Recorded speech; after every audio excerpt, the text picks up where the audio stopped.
see how we go. Okay, thank you. Not at all, my pleasure. So a local travel network is really infrastructure to support all of these short trips that we know that people take. And it's about the concept is about sort of right sizing your ride. Do you really need to get into your big SUV or gas car to get to your local downtown or to the bank or to a park or to a community center? Probably not. You probably can make other choices.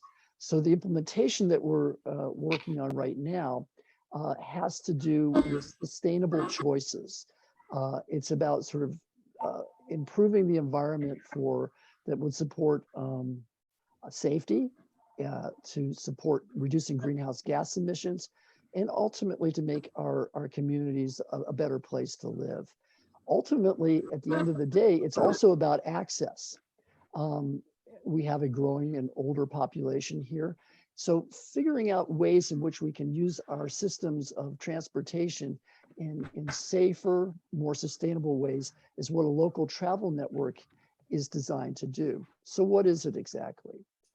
Well, what it is a bunch of streets. At the end of the day, it's connecting neighborhoods to destinations.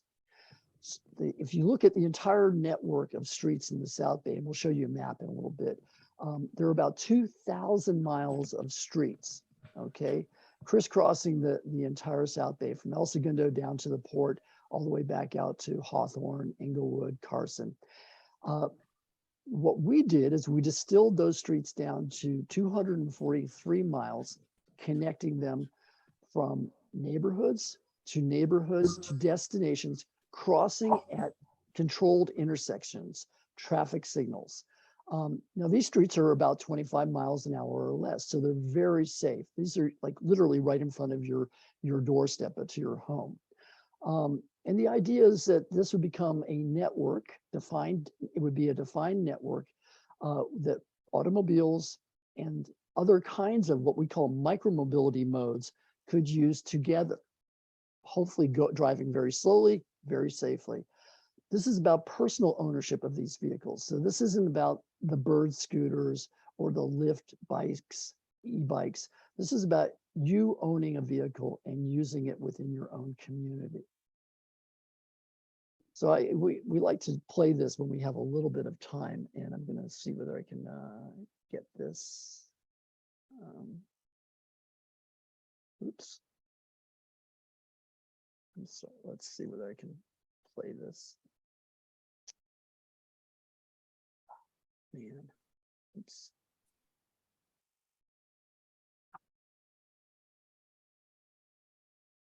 Oh, there we go.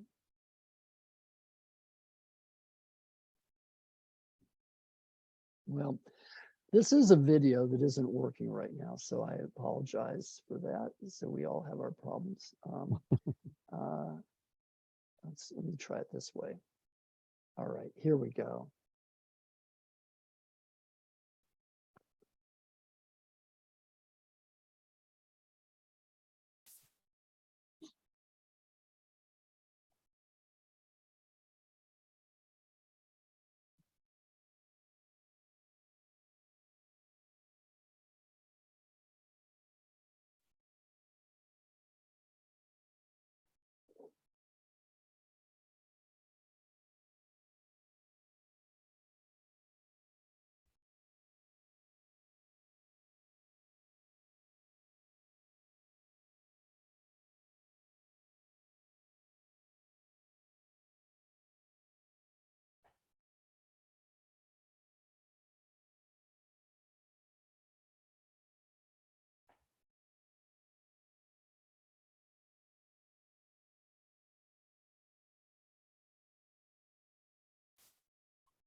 So oops, what you just saw was a short montage of what we call micromobility modes.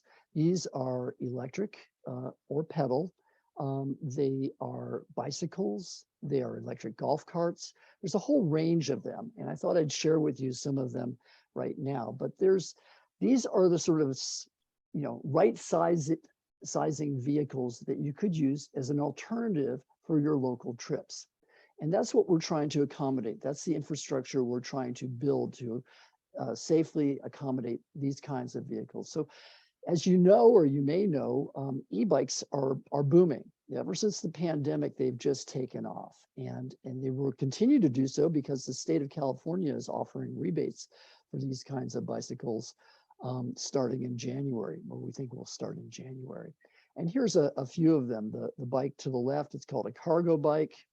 Right here, this young lady has her dog, her pooch in the back, and she's riding an e-bike, a tricycle bike. And here's another version of an e-bike up here. So these are a growing class of slow speed modes who need a place to ride safely. But micromobility is more than just your own personal e-bike. We're seeing more and more of what we call micromobility as a service. So again, this is all about sustainable ways to deliver services. Like UPS in Pasadena, this guy is delivering a package on a trailer being pulled by what's called an Irby. This is a little portable scooter. These things are made up in Pasadena, and they literally run around the neighborhood delivering packages. This is a sustainable way. It's much better for the environment than those big trucks that sort of pull up and double park in front of your house. Over here on the left is somebody on what's called a cargo bike. And again, this is a pedal bike. It's an e-bike, but it has this sort of frame out here where you could actually put packages in. And down below is something really interesting. This is a golf cart. Think of it as sort of an extended golf cart. Okay, this can seat about 8 people, and it circulates within communities, taking people from one place to another. And this one, actually, this is a picture in Lemert Park, which is sort of kitty corner to sort of the Inglewood area, downtown Inglewood. And this is a circulator, and you call it up just like you would an Uber or a Lyft, and it comes and picks you up, and it has a defined territory and drops you off for a nominal fee. So we see this service coming to fruition. And in fact, they did a test of this in Manhattan Beach a few years ago. Culver City has a service like this. Santa Monica has one, Huntington Beach. We can pretty much look forward to seeing this in the near future within our communities. You can even imagine a circulator like this going to and from assisted living facilities here in the South Bay. Again, taking local residents downtown to shop. It's a sustainable way of using our streets and our transportation systems more effectively. So what are we talking about in terms of a local infrastructure? Well, I thought I'd show you a couple of pictures here. This is called a sharrow. I'm not sure if you're familiar with the term, but this designation on the roadway is of a bicycle and some chevrons, and this indicates to drivers both on bicycles or on cars that this area, this road is to be shared. So this is a picture of what that might look like. The local travel network is really nothing but a sharrow system at this point. So at the end of the day, when it's all built out, you would see markings like this on the road, and you would see something called wayfinding signs on the side. Little signs directing you to and from destinations. Again, connecting neighborhoods to destinations. So this is all about maps. And as I mentioned before, we distilled the network of 2,000 miles down to 243 miles. So on the left are the 2,000 miles of streets. On the right are what we call the proposed local travel network. The blue indicates the corridor of the beach cities.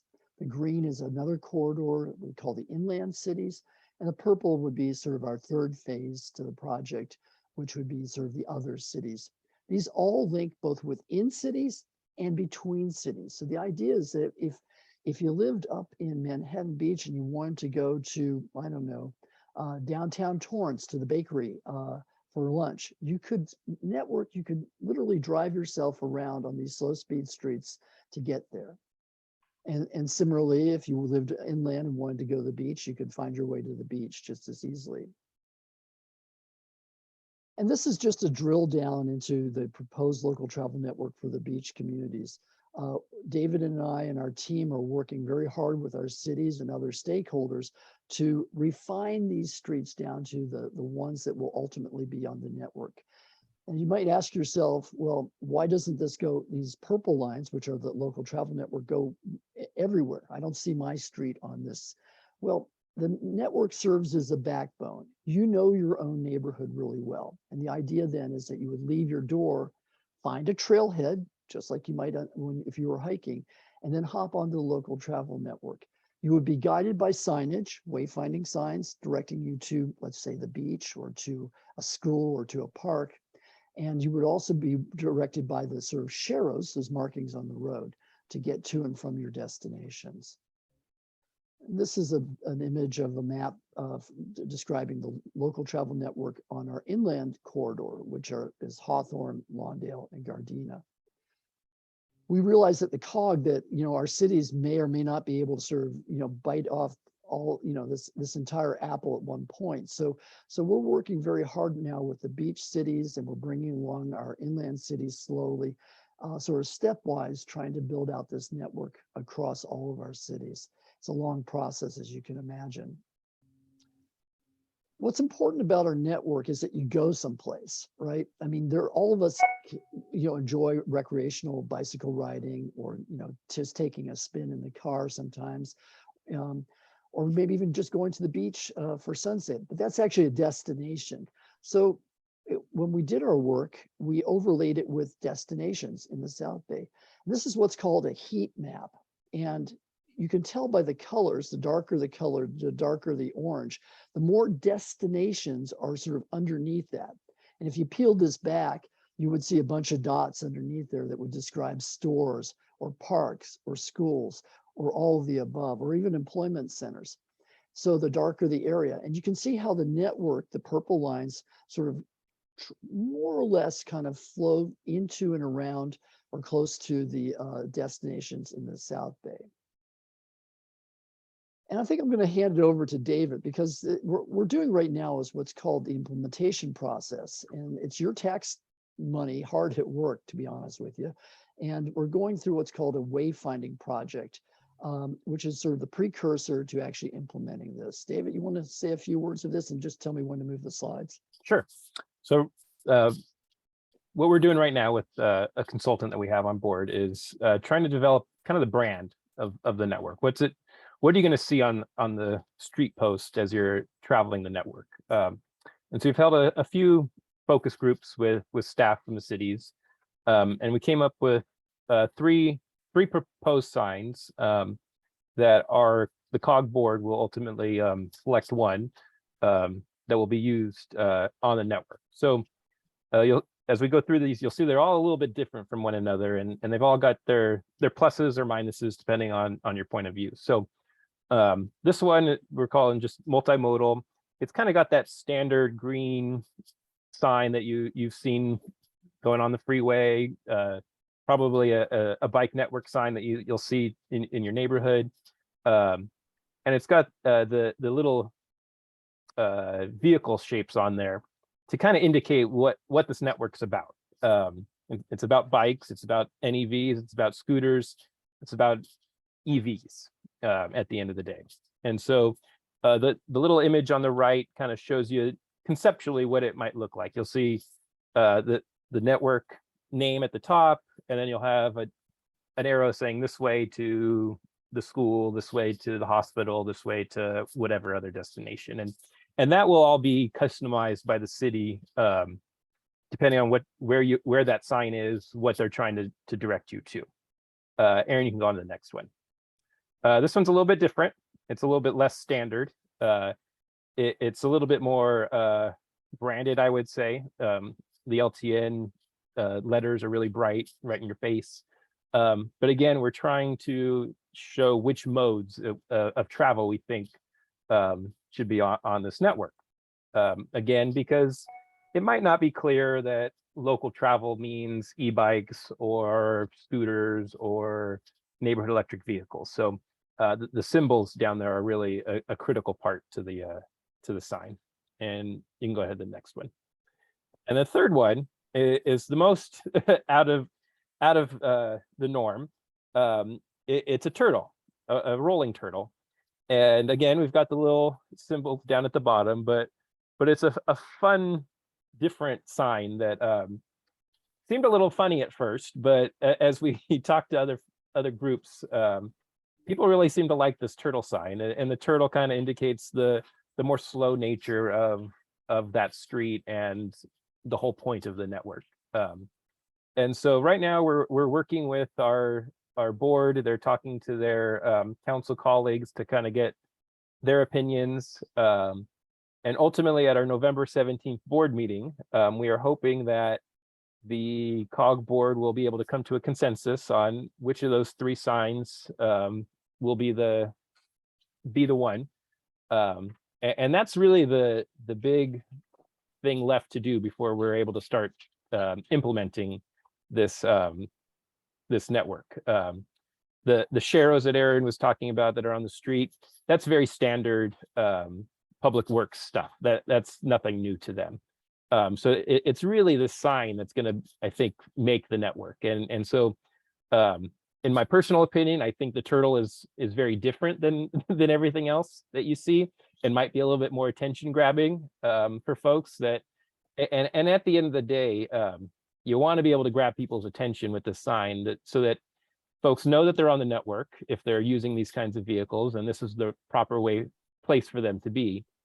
But we also want cars to know that this is a low speed street, that they need to be cognizant of these other types of vehicles that may or may not be on that street. And so it's targeted at both the users of slow speed vehicles, but also of regular sized vehicles. And something that Aaron didn't quite mention when he was talking about some of our early work, we had done a pilot project where we gave out neighborhood electric vehicles, and during that pilot study, cars were very respective of these slower moving vehicles. They weren't rushing around them or trying to run them off the streets or anything like that. They were very respectful when they saw the sign that was in the back that just said this is a slow moving vehicle. And so we think that the signs along the street will do that same thing, and just make drivers aware that be a little bit more cautious.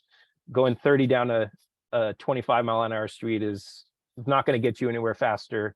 And all it does is increase the danger for them and pedestrians and everybody else. And so the next step in this process will be one of these 3 signs that we will then start to kind of market. And you'll probably see, if let's say we choose the turtle, you'll see the turtle on maps that we release and that kind of thing, so that at the end of the day, people will associate that rolling turtle with the local travel network, and we can kind of build a brand around it. So, David, we got a couple of comments in the chat. I think Ann and Terry both like the turtle. I'm curious if you all would like to put and Carol as well, and just put it in the chat. But we'll circle back on this because we would love your feedback when we get to the Q&A. And at the end of the day, users are you guys are the ones that we really want to hear from too. City staff, they've got a certain point of view. They're representing the city or their department. But at the end of the day, users are going to be the ones that need to kind of, I think, give our board the ultimate feedback on what would work for them. And so, yes, please share your comments in the chat, and we'll make notes of them and add that to our conversation. Aaron, can you scroll back so we can see the other 2? Somebody wants to see them all. Sure. Yeah. Oops. So this is the first one, option 1. And this one is much more in line with standard. They call it MUTCD. It's the state's guidebook on what signs should look like in the public right of way. There is allowance for outside of the norm, and so we're trying to show you the totally compliant, a little bit less compliant, and totally out of the box. And they're all legal. They're all legal. Yes, they're all allowed. It's just variations from the standard. So this would be the standard. And this one still similar, but less standard. And then the turtle one is probably the least standard, because where do you see a sign with a turtle on it? Probably nowhere. except for Animal Crossings, you're probably not going to see a turtle driving down the street anywhere. And so these are the three that we're considering, and we would love your guys' feedback on these. So yeah, so we're very excited, and again, we'll definitely circle back on this because it's a great topic of conversation, and your input is very valuable in terms of our process. So, which leads us again to what we call the changing the culture of mobility. This is all about how we think about getting around and then how we actually get around. And you know, we've got our habits. We just hop in the car and we go someplace. But we're trying to break that down. We're trying to become more sustainable, create better quality of life in our communities, and really just see ourselves in a different way. And this kind of a project where we're asking our cities to sort of build infrastructure, again, markings on the road, the turtle on the side of the road on a post, are important. At the end of the day, it's about education. It's about engagement with stakeholder groups like yourselves. And it's actually getting out there and trying it, right?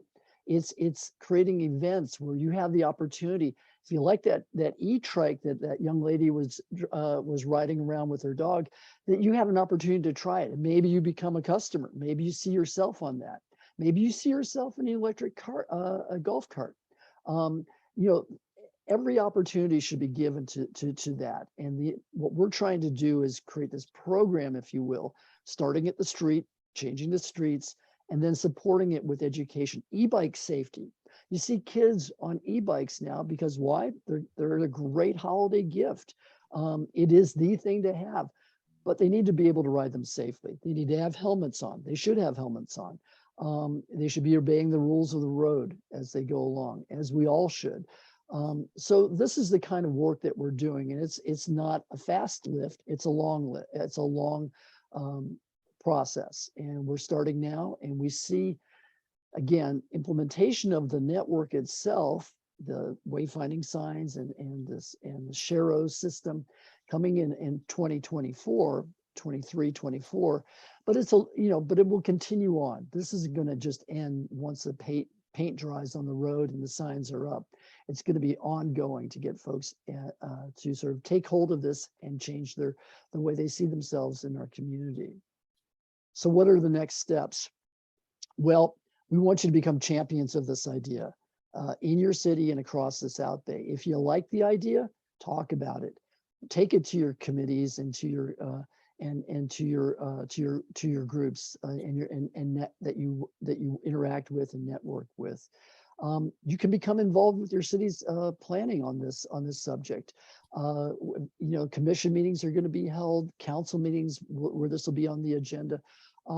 Your voice matters. Council people listen, and this is what you do. You're the League of Women Voters, so you're not afraid to be engaged in the process, civic process, and this is part of that. This is actually the nuts and bolts of planning for the environment and for safety.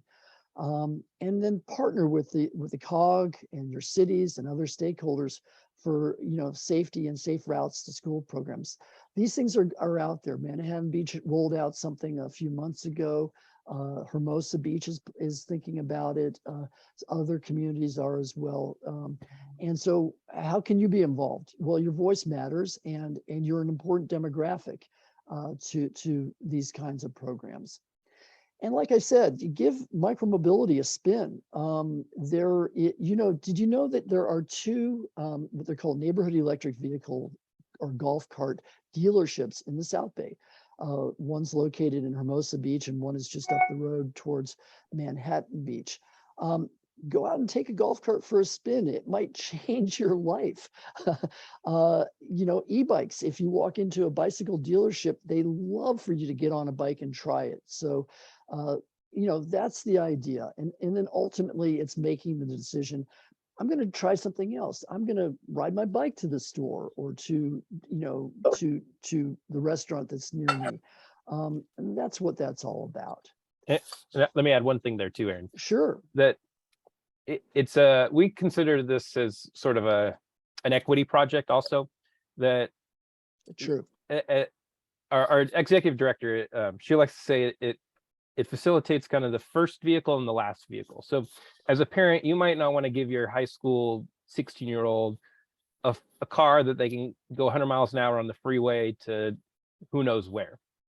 You can get them a neighborhood electric vehicle or a e-bike or something like that, which is obviously much slower, safer, that sort of thing.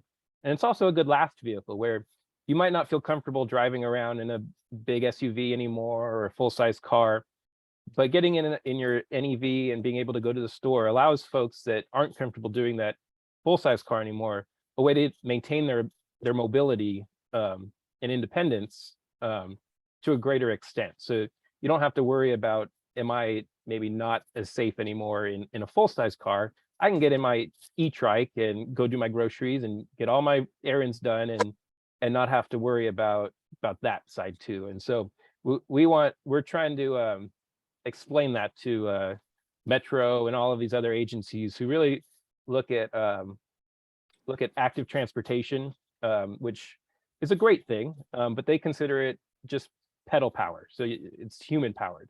It's got to be a regular bike or maybe a little bit of an e-bike, but they don't consider NEVs or anything like that active transportation. And if it's 100 degrees out, I'm not going to get on my bike to go ride to the store, but I'd probably get in an NEV and drive to the store. And so we think it's a new kind of concept that we're really trying to put out there and spread the word about. And so, yeah.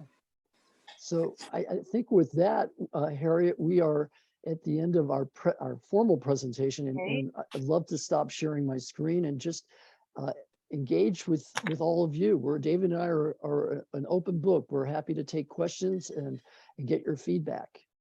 Okay.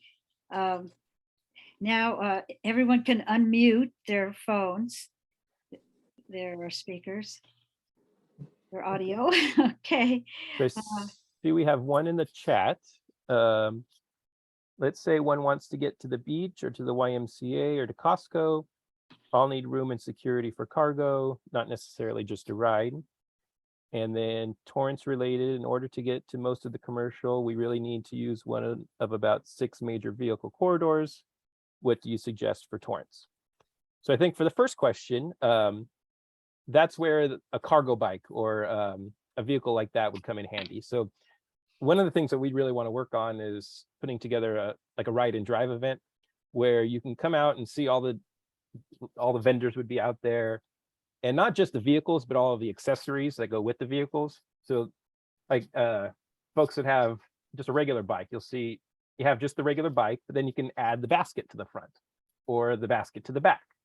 Some of them have little trailers that you can attach to them. And so we want to get all of those accessories out there so folks can see kind of what would it need to make this work for my life. And so if you go to Costco and get your groceries, you might want to consider purchasing a little trailer to add, or a little cargo basket, something like that. And then for this, go ahead. Just sort of on the same line, I think Dr. Alexander was also thinking, if I read between the lines a little bit. So if you chain those things, I go to the YMCA and I go shopping, what about the security?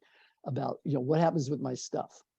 So one of the things that we're working on, and this is, it sort of defines sort of the complexity and the richness of this project, is that there are bicycle lockers. Okay, there are sort of amenities that we are working with our cities, and we're trying to reach out to the private sector as well, where someone like yourself, if you were going to take that trip, would be able to sort of rent or use while you're one place or the other, effectively locking it up and then keeping the key and then unlocking it. So that call it technology, or those amenities exist. It's a question of implementing them and putting them onto the network. And then for the second one, Torrance is a little bit of a unique situation, or a difficult nut sometimes to crack. Like Aaron mentioned, the point of the network is to avoid those major corridors, because slow speed vehicles and faster moving vehicles should not commingle. And so it's about finding the parallel or close to parallel routes that will still get you to those destinations at safe crossings without having to put you onto a faster, more major corridor. And if there's not a solution like that, a heavier lift, but something that is out there that we can consider are things like protected lanes, where you would be physically separated from the faster moving vehicles that would increase safety. We would never ever put a Shero on Hawthorne Boulevard, for example, because that's not going to give you the safety that you need to feel comfortable riding your whatever kind of vehicle on that Shero. So let's say we had to go on Hawthorne, we would maybe consider a protected lane in that situation. That is not going to happen. I will guarantee you that. But in those little, and Aaron, on the maps, you could see kind of little islands that kind of look like they existed. San Pedro, for example, where Aaron and I live, we're an island, so we're kind of disconnected from the rest of the South Bay right now. It would involve maybe putting something like a protected lane on Western Avenue in a little corridor to get us from San Pedro out into the rest of the South Bay. And so we're considering those kind of the longer term solutions that are much more engineering and just work that way, but also more politically sensitive. I'm sure you all recall the Mike Bonin Vista Del Mar disaster of several years ago. We don't want to do Mike Bonin 2.0. We want to talk to the community, see what works for the community. Is that a solution that you would be happy with? Does it cause more problems than fix problems?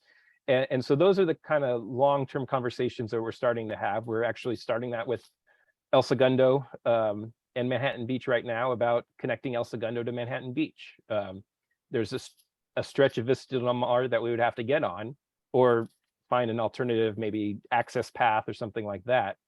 And that one's even more complicated because the city of LA is involved, multiple jurisdictions. And so it's bringing all of the right people together to start having that conversation of what is an appropriate solution in this particular case. And you might not find that the solution for that Vista Del Mar corridor is the same solution for Western Avenue. And so it's about adapting the concept to fit the need of that portion of the network.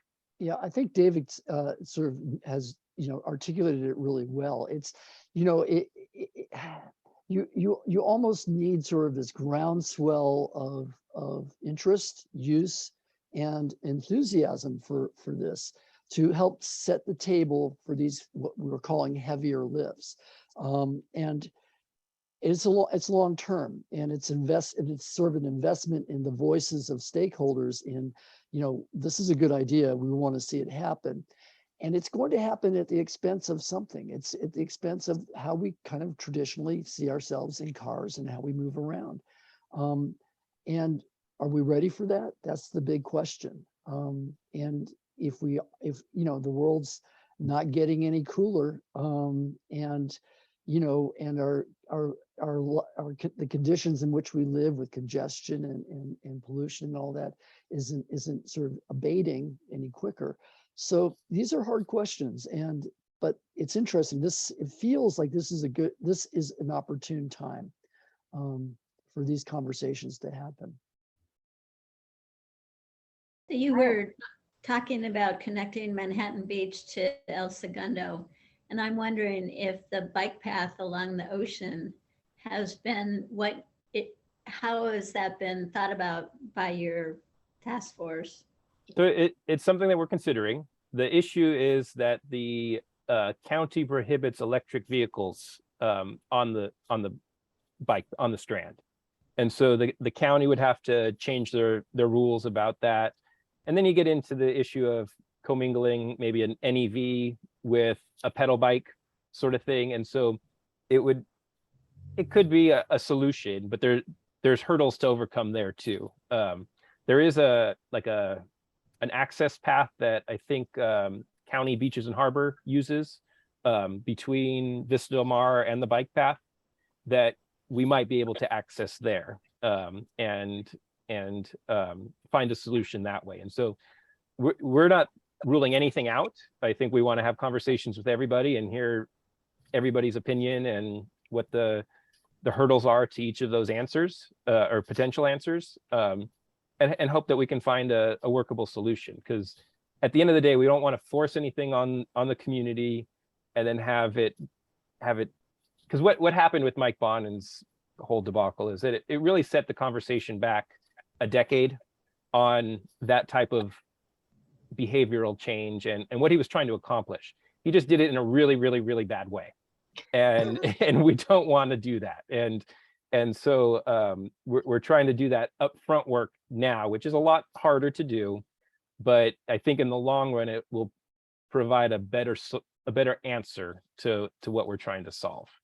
I'm on Valley Drive, and so before we had the golf carts, we had the bicycles. So we still have the bicycles, but if the streets were only wider, it would be great. But now we have the golf carts, we have the e-bikes, and and then the poor people on normal bikes, they're trying to pedal to try to keep up. And it's very frustrating because we tend to go around the bikes when we can to move ahead because we have the car. Right. So, yeah. It's a lot of this is behavioral change. And so it's going to take some growing pain. I mean, even me personally, I drive cars, and I was driving along the PV Drive along the coast one day, and I got stuck behind an NEV. And it was a little family that had going through PV, and they were coming back from the beach. They were all loaded down with all their gear. And I was like, oh my gosh, I hate getting stuck behind such a slow moving vehicle. And that's when I was sitting there thinking to myself, I would have been driving 35 miles an hour maybe, and now I'm stuck doing 30 or 25. I'm really not getting anywhere that much faster or slower, but it's just that you have to make that thought of, is this really a big difference in my day, or is it just a minor inconvenience? And eventually you get used to it. But it also got me thinking, if I was in an NEV myself, I probably wouldn't have any concerns because I'd be going the same speed as them. And so it's going to take growing pains, no matter where you are on the spectrum of mobility, if you drive big cars or small vehicles or anywhere in between. And I think it's a journey that we all will be on together, I think. And it's trying to minimize that kind of conflict that you're talking about of, is there a way to get those slow speed vehicles separated from a different street than where the cars normally drive? And if it's a neighborhood street where everybody should be driving 25 miles an hour, at least safely, they can commingle. But that's why we're talking to the cities, is like Valley, for example. Maybe that's not the right street to put NEVs on. Maybe we should put them on a different street that goes the same direction, where we can leave Valley for vehicles. And Aaron and I will not know those details. The cities and you guys, people that are on the ground day to day, will have those kind of details for us. I've never seen a golf cart parked at the market or in a parking lot. I was wondering, I was expecting to see them around town. Yeah, I see them a lot in Redondo Beach. If you ever go down to like Riviera Village, you'll see them all the time down there.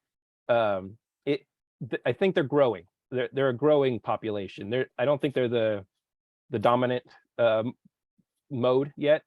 So for those of you that live in the beach communities,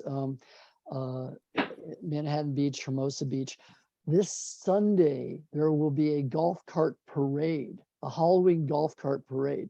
It's a little under the table. It's a meetup group that has been around for many years now, and they get together and they have parades. Halloween, I think they do one around the holidays, Christmas. What else? St. Patty's Day, and they decorate their golf carts. They throw the kids in there.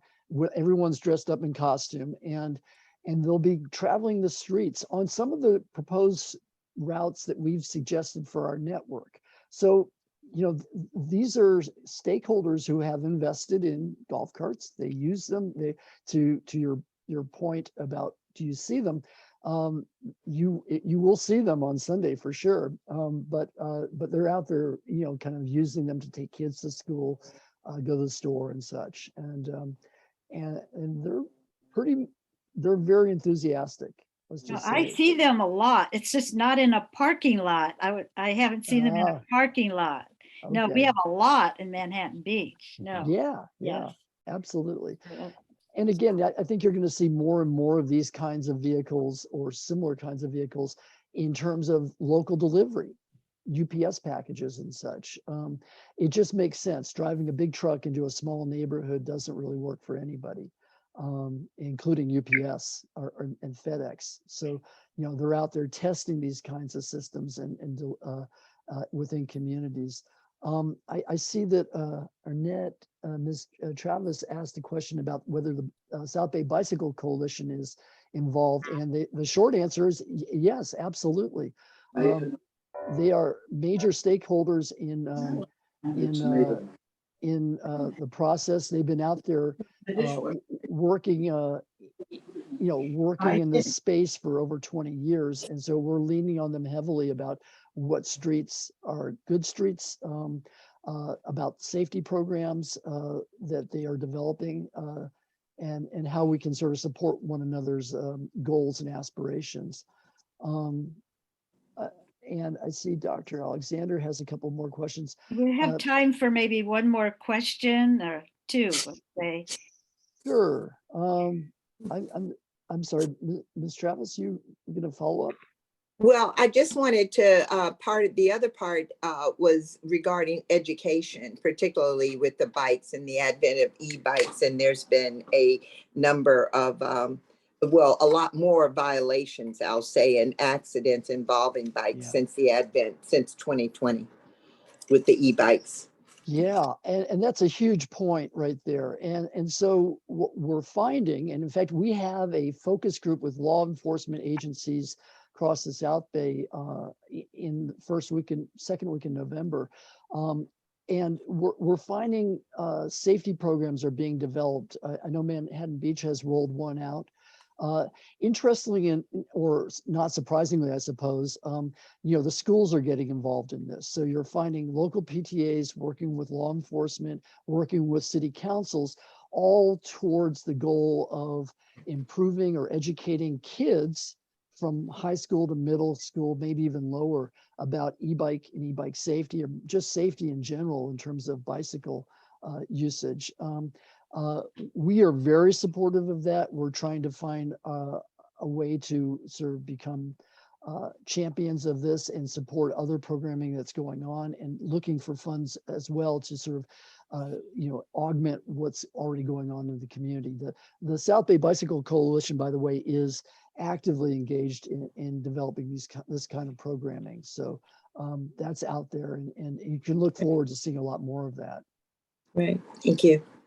And really quickly to answer Dr. Alexander's kind of comment, the state recently passed a law that eliminates parking requirements in developments if they're within a half mile of a transit corridor, which at this is a bus stop essentially, regardless of how good the service is. So right now, developers actually have no requirement to put any kind of parking in, and we think that this is a good alternative. You could probably fit 2 or 3 NEV spots for one full-size car spot, and so it seems a little in conflict with the state's goal of trying to get everybody to drive an electric vehicle. You need somewhere to charge those. Most people charge at home. If you don't require parking spots in new developments, it makes it a little bit difficult to charge your car at night. You have to go to the store and find a spot there or something like that. And so we're trying to fight that battle in our advocacy and that sort of thing. It's a little bit hard sometimes talking to the state. I think they're well-intentioned, but look at things very siloed. And so we think that and actually we've even thought about if a building was to offer an NEV to its residents as an amenity, it's something you don't even have to own. It's very cheap. It plugs into just a regular old outlet. It's not much, and it'd be a very good, I think, communal amenity for buildings. And so we think there's solutions out there. It's just getting folks to the table and getting them to kind of be okay with a little bit of change. It's going to be different, but I think in the long run, it's for the best. And Terry, to your question, I think when we do presentations before city councils, if you guys are there and want to make public comment, letters of support to the COG about the project, we will certainly keep you all up to date as we move forward with implementation and helping get the word out about events and stuff like that. So I have one for you, Terry. On November 17th, our board will be voting on the brand. Okay. And just by way of hands, real quickly before we have to go, how many of you like the turtle? I'm going to go with the majority of you like the turtle. So if you wanted to sort of pop into our hybrid November 17th. Hi, Brian. Hi, Grandma. Is it all right if I come over? Yes, I'm turning it off though, because I'm on Zoom. That'd be good. Bye-bye. We'll keep you in the loop, okay, about opportunities. That'd be great. Okay, and if it's a turtle you love, then talk up the turtle for sure. The turtle. Okay. Well, thank you so